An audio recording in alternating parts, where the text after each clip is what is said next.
O que Jesus fez quando encontrou pessoas à beira do desespero?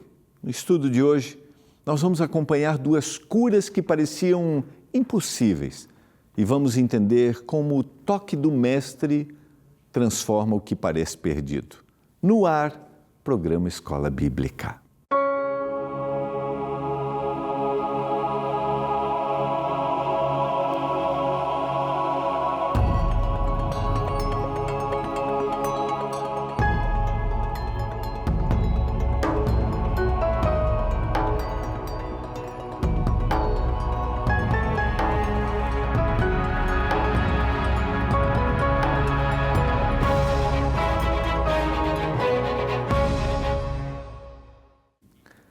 Olá, tudo bem com você? Que alegria, posso dizer de novo, feliz 2026. Primeiro dia já se foi, é isso mesmo. Quando o sol se pôs, já foi o 1º de janeiro de 2026. Estamos vivendo um novo ano, novas oportunidades. Todo dia é nova oportunidade, né? Mas como eu falei algumas vezes aqui no programa, parece que a gente tem essa coisa assim de que virou, então é uma nova oportunidade. Tá tudo bem, mas quer dizer que todo momento é uma nova oportunidade. De um minuto que vira, um minuto que vai, é uma nova oportunidade que o Senhor nos dá. Como foi sua noite de celebração aí junto com a sua família e o primeiro dia? Como é que você está nas suas atividades de trabalho? Conseguiu tirar um período de descanso, de férias? Ou você está aí na lida? Eu espero que a bênção do Senhor esteja sobre você, esteja sobre sua casa, que você se sinta amado, acolhido. Esse é o programa Escola Bíblica, aqui é a TV Novo Tempo, canal da Esperança. Aqui nesse programa nós temos a oportunidade de estudarmos a Bíblia e nesta temporada estamos estudando um estudo que está disponível para você fazer também através da nossa instrutora bíblica virtual, a Esperança. Olha, salva esse número aqui no seu celular, escreve Estudo para a Esperança, você vai receber algumas perguntinhas, ela vai perguntar se você quer fazer e aí você vai colocar a opção A, que quer fazer. Aí ela vai te mandar a lista de estudos, você põe a opção A de novo e aí você vai ter Ensinos de Jesus, 12 98200 0062, 12 98200 0062. Combinado? Vamos estudar a Bíblia. Nós estamos vendo os ensinos de Jesus e como nós podemos aprender, tirar lições para a nossa vida. Nesta semana, estamos estudando sobre as curas e os milagres. Lembra? Esse é o número para você estudar a Bíblia pelo WhatsApp. Simples, fácil, média de 5 a 8 minutos, sempre com respostas A, B ou C, e você vai conferindo, porque ali sempre tem a referência do texto bíblico, tá? Vamos orar? Senhor, nós estamos juntos mais uma vez para estudarmos a Bíblia. Nos dê entendimento, compreensão e que a gente tenha um coração aberto para ser impressionado com o relato bíblico. Tudo que o autor colocou de forma intencional para que nós tivéssemos oportunidade hoje também de refletirmos e aceitarmos e acreditarmos que o Senhor pode realizar milagres em nós, na nossa vida. Eu clamo por isso, meu Deus. Impressiona-nos pelo poder do Espírito, em nome de Jesus. Amém. Quando eu falo sobre esse detalhe de a gente acreditar que o Senhor pode fazer milagres, realmente Ele pode. E o maior milagre, eu acredito, e tenho visto milagres de cura, e o Senhor faz, mas o maior milagre é o milagre da confiança, é o milagre da paz, mesmo em meio à tempestade. É o milagre da certeza de que o Senhor nos acompanha. É o milagre da transformação do nosso coração e da nossa perspectiva. E hoje Nós vamos continuar no capítulo 8 do Evangelho de Lucas e a gente vai na sequência. Ontem nós terminamos com a história, né? E a gente viu quando o Senhor liberta, o Senhor acalma a tempestade, liberta aquele homem possuído pelo demônio, ele volta para casa, conta, diz o verso 39, conta aos seus tudo que Deus havia feito por ele. Ele segue exatamente a ordem que o Senhor havia dito. Então ele anunciou por todas as cidades as coisas que Jesus tinha feito. Lembra? Jesus toma o barco, vai, ele pede para ir junto e o Senhor diz, não, você volta e conta para todo mundo. Na sequência, no verso 40, a gente tem o retorno de Jesus, né? Jesus deixa aquele que havia ficado, né? Que havia sido transformado ali, e diz o verso 40 que quando Jesus voltou, a multidão o recebeu com alegria, porque todos o estavam esperando. A gente vê aqui um contraste, né? Intencional que mostra que Jesus encontra diferentes respostas, mesmo realizando o mesmo tipo de obra. Os gentios têm medo e rejeitam, eles contrariam, expulsam Jesus dali. E os judeus esperam, ele busca, ele quer entender. E a gente vai ter ao longo da descrição do texto, né, que muitos vão rejeitá-lo, assim como muitos gentios vão aceitá-lo. Nesse contexto, nós temos uma multidão que espera, que está vendo, que espera os milagres. E no verso 41 vai dizer que um homem chamado Jairo, que era chefe da sinagoga, cuidava das questões administrativas da sinagoga, uma função, uma responsabilidade significativa, prostrando-se aos pés de Jesus, suplicou-lhe que fosse até a sua casa. Perceba que nós temos aqui um personagem que, de alguma forma, ainda que a gente não tenha descrito, sabe quem é o Messias, sabe o seu poder, sabe que há nele algo diferente e que agora vai buscá-lo. A gente não tem detalhes de como esse processo aconteceu, mas ele sabe que o Senhor pode realizar milagres e vamos entender que milagre que ele vai esperar. Jairo é um líder da sinagoga, uma figura respeitada, ele representa a religião oficial. Para ele, se ajoelhar diante de Jesus causava um risco social e era enorme esse risco, mas a sua dor é maior do que o orgulho, é maior do que a posição. A sua dor e a necessidade de ser liberto é maior do que qualquer preconceito que alguém poderia estar colocando. E ele coloca tudo isso para trás, porque ele precisa do alento, pois ele tinha uma filha única, diz o verso 42, de uns 12 anos, que estava morrendo. Enquanto Jesus caminhava, as multidões o apertavam. Eu talvez estou falando para você que entende o contexto quando um filho adoece. Eu que sou pai tenho essa percepção. Parece que quando um filho adoece, a gente deseja que aquela dor, aquela doença seja com a gente e não seja com ele. Sabe, se a gente tivesse o poder de dizer, não, Senhor, tira dele, coloca em mim. E talvez eu estou falando para você que tem um filho que luta com a sua saúde física, emocional, espiritual, quanto você almeja que ele esteja bem, quanto você clama. A filha de Jairo estava sofrendo fisicamente e ele fez de tudo, quebrou o preconceito, e o Senhor vai em direção, porque a multidão o segue, a multidão aguardava, a multidão o apertava. E olha o que acontece no caminho, nessa ida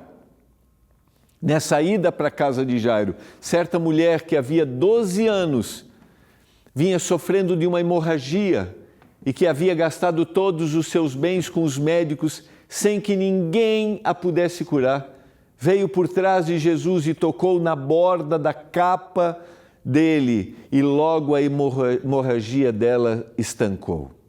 Tocou na orla da capa. Dentro da cultura judaica, significava a orla estava ali, a ponta, era a obediência, a entrega, e ela se rende. Ela está num período de angústia, um longo período de angústia, um longo período buscando solução, um longo período de rejeição, um longo período em que ela não pode ter uma vida normal, mas ela encontra, e diante daquela multidão, ela toca. Ela não deveria tocar ninguém, muito menos um mestre. Isso estava dentro da lei. Se você abrir Levíticos capítulo 15, você vai entender. Mas sua fé vai além das barreiras. E a ação de Jesus também vai superar. A gente vai resgatar, mais uma vez, quando Jesus cura o leproso, Jesus vai além. Os ensinos do Sermão do Monte, amor, justiça e misericórdia, vão além de qualquer tradição. E o Senhor vai além, e essa mulher, na sua angústia, vai além, clamando o poder do Senhor. Mas Jesus lhe perguntou: quem me tocou?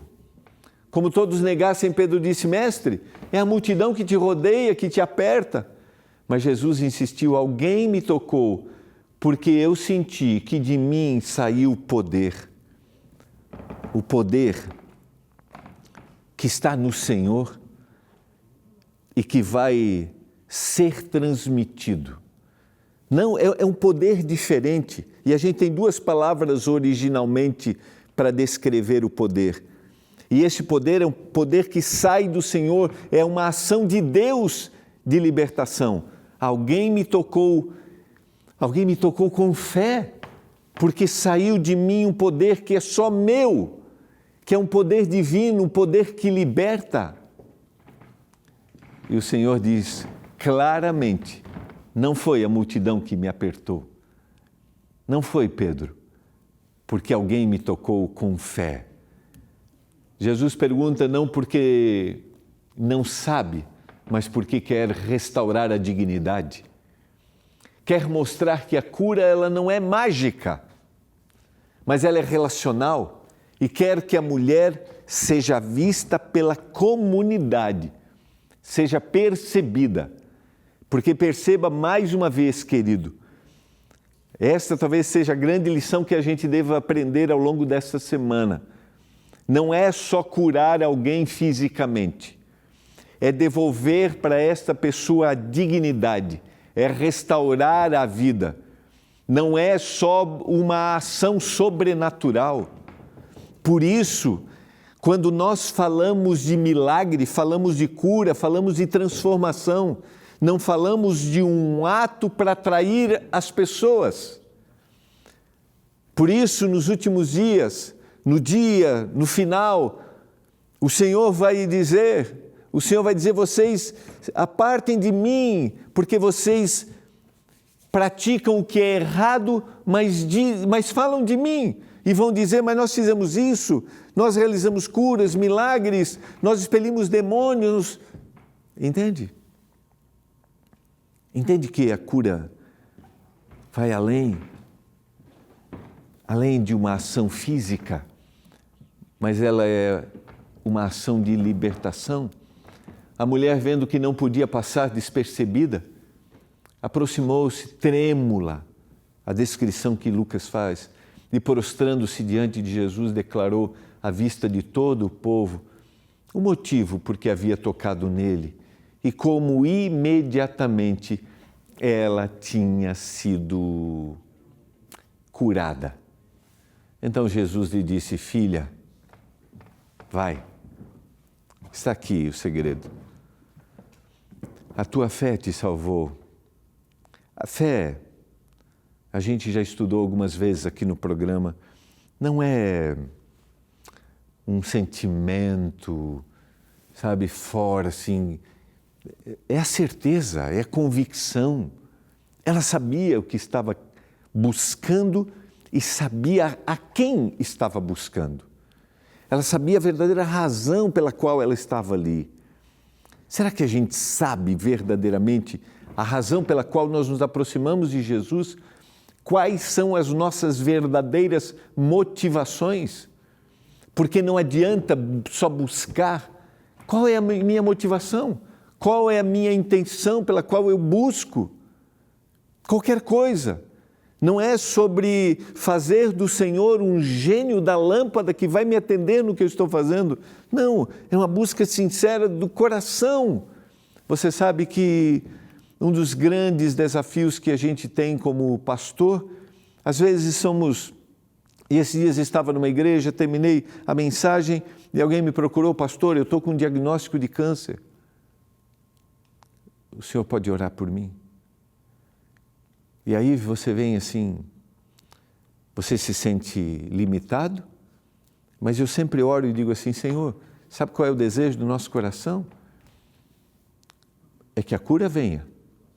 Eu não sei o que vai acontecer, mas eu clamo pela cura. Eu acredito nela. Agora o Senhor sabe todas as dimensões de tudo, mas eu oro pela cura, para que o Senhor conceda, para que o Senhor dê. E dê paz ao coração dessa pessoa. Entende? Qual é a motivação por que nós nos aproximamos? E quem é o Senhor para nós? Aquela mulher se aproximou como o verdadeiro Salvador e ela recebeu de volta a dignidade. Enquanto Jesus atende a mulher, o que acontece no contexto da história? A filha de Jairo morre. O atraso parece trágico, mas revela uma intenção narrativa. Sabe, tem uma intenção no texto bíblico. Parece que o Senhor se atrasou. Jesus não se apressa porque a morte também não o limita.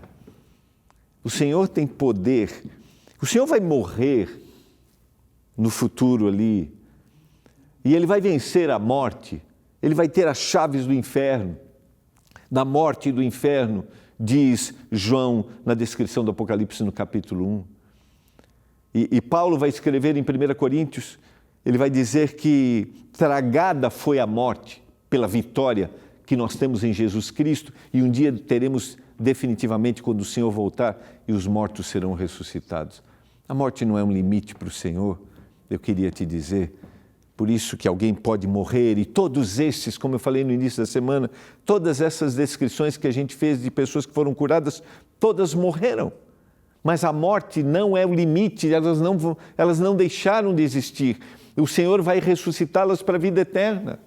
Enquanto Jesus ainda falava, veio uma pessoa da casa do chefe da sinagoga dizendo, a sua filha já morreu, não incomode mais o mestre. Mas Jesus, ouvindo isto, lhe disse, não tenha medo, apenas creia e ela vai ser salva. Não incomoda mais o mestre, porque ela já morreu. A morte não é um problema para o Senhor Jesus. Tendo chegado a casa, Jesus não permitiu que ninguém entrasse com ele, a não ser Pedro, João e Tiago, além do pai e da mãe da menina.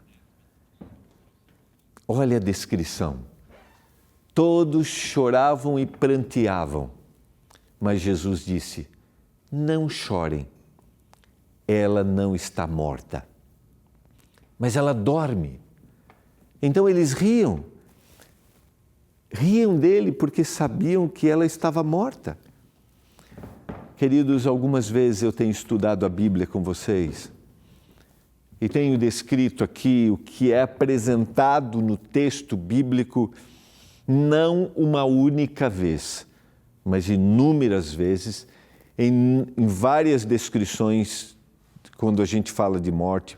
Paulo vai usar essa mesma expressão. E em São João capítulo 11, quando Jesus vai ressuscitar a Lázaro, ele diz, Lázaro, nosso amigo, dorme, mas eu vou despertá-lo do sono. Se dorme, ele vai ficar bom, disseram os discípulos. Então Jesus diz claramente, Lázaro morreu. Queridos, isso aqui é muito significativo para a gente entender as várias conexões desse tema com a razão da existência, o que acontece com a gente dentro do todo. Quando eu descarto esta concepção bíblica de que quem está morto está dormindo, eu estou descartando a entrada do pecado como resultado a morte, o sono, que acontece com todos. Eu estou descartando a volta do Senhor Jesus, estou descartando a ação do que acontecerá na ressurreição. Você consegue entender? Eu estou criando ideias, eu estou criando uma teologia que alguns dizem, de morreu, então ele foi direto para o céu. Perceba que quando eu descarto isso, quando eu digo não, morreu, vai direto para o céu, ou passa por uma reencarnação, eu respeito a sua crença, respeito o que você acredita aí, mas não tem nenhum momento no texto bíblico, em nenhum momento o texto vai dar permissão para a gente acreditar num espírito que sai do corpo, o espírito que vai reencarnar ou vai para o céu ou para o inferno. Ela está dormindo. E eles riam, diz a descrição, porque eles sabiam que ela estava morta. Eles sabiam que a fonte da vida havia saído, o sopro da vida, o espírito havia saído, mas não sabiam que aquele que dá a vida estava ali para devolver a vida. Entende? Estou falando para você nessa noite que precisa dessa esperança. Algumas vezes eu tenho falado aqui no programa, e quando a gente lê esse relato, a gente não está lendo só um milagre extraordinário que o Senhor vai fazer, mas a gente está lendo a ação poderosa de Deus aqui para dar vida, e a ação poderosa que um dia o Senhor dará para devolver para você, na sua companhia, aquele querido que dormiu, que morreu, que dormiu na sepultura e que a fonte da vida voltou para Deus. Eu espero que isso te traga consolo. Não chorem, ela não está morta, ela está dormindo. Não chore, seu querido está dormindo. O Senhor não está impedindo que essa emoção, esse sentimento se aflore. Não é isso que Ele está dizendo. Ele está dizendo assim, não perca a esperança, não perca. E é isso que Ele diz para a gente. É lógico que a gente chora, que a gente, se entristece. Vamos validar esse sentimento, mas não vamos ser prisioneiros dele. O Senhor está dizendo para essa família não ser prisioneiro desta perda, porque ela só está dormindo. O texto na sequência diz, a morte para Jesus não é um obstáculo colossal, é como acordar. É como acordar alguém de um sono profundo, que é o que ele vai fazer aqui. Mas Jesus, tomando-a pela mão, disse em voz alta, menina, levante-se. Voltou-lhe o espírito e ela imediatamente se levantou. E Jesus mandou que lhe dessem de comer. Menina, levante-se. Um dia o Senhor dirá isso, queridos, para os queridos que estão dormindo. Estou falando para você que perdeu um filho. Um dia o Senhor vai dizer, levante-se, para viver a eternidade. Você crê nisso? Você está ouvindo isso pela primeira vez? Que quando Jesus Cristo voltar, os mortos ressuscitarão primeiro? Você está ouvindo isso pela primeira vez? Estude a Bíblia com a gente. Estude. Peça uma revista, estude pelo WhatsApp com a gente. Nós temos um estudo Superando o Luto, onde a gente apresenta, que você estuda pela esperança, onde a gente apresenta os textos bíblicos com essa história, com esta argumentação bíblica de que a morte é um sono e um dia nós vamos acordar para ter a vida eterna. O Senhor a devolveu para Jairo, para a sua família. O Senhor devolveu a esperança. Os seus pais ficaram maravilhados, diz o texto, mas Ele lhes advertiu que a ninguém contassem o que havia acontecido. O ministério de Jesus precisava se desenrolar e isso poderia gerar naquele momento obstáculos ainda maiores, como o Senhor já enfrentaria. Por isso, ele pediu que não contassem aquilo a ninguém. Jesus ordena o silêncio não para esconder o milagre, mas para evitar interpretações messiânicas precipitadas. Não era a hora, não era o momento, mas o mais importante é que aquela família estava agora, outra vez, com alegria, porque onde o Senhor está, há transformação. Lucas quer que o leitor enxergue que Jesus é Senhor sobre tudo, tudo o que ameaça a vida humana, inclusive a morte. Essa é uma frase para a gente guardar. O Senhor é o Senhor sobre tudo. O Senhor é o Senhor sobre tudo aquilo que ameaça a vida humana, aquilo que nos tira a felicidade. O Senhor é Senhor, nada pode resistir. O Senhor foi Senhor para curar, para libertar aquela mulher prisioneira da doença por tanto tempo, enganada, mas que acreditava que tinha fé.